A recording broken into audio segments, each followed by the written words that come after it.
আমরা দেখছিলাম মিনি পেহেলগাম আমাদের নর্থ বেঙ্গলে, সেখানে আমরা আজকে চলে এসেছি এবং এই মুহূর্তে এত সুন্দর পরিবেশ, এত সুন্দর জায়গাটা লাগছে বলার কথা। আর তোমাদের কি বলবো, এটা মানে আমাদের এইদিকে এত সুন্দর মানে জায়গা, এত কিছু বলার কথা না। আমাদের ওদিকে এখন ঠান্ডা প্রচুর, ফগ হয়ে আছে, কিন্তু আমাদেরকে প্রচুর রোদ্র, মিনি পেহেলগামে প্রচুর রোদ্র। একটু রোদ্রটা ক্লিক করে দেখা দিলে খুব ভালো হয়। আর এখানে আসতে পারো, ফ্যামিলিকে নিয়ে আসতে পারো, নো টেনশন, নো ডাউট, কোনো প্রবলেম নেই।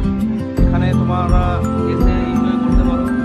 এবং যেটা তোমার কাশ্মীরের পেহেলগাম যেটা মনে হচ্ছে, সেটা বলছে এখানে আমরা দেখতে পাচ্ছি। আর কি বলবো, এনজয় করছি, ভালো লাগছে। অনেকদিন থেকে শুনেছিলাম যে মিনি পেহেলগাম মাঝিদুরাতে মিনি পেহেলগাম বলে একটা জায়গা আছে।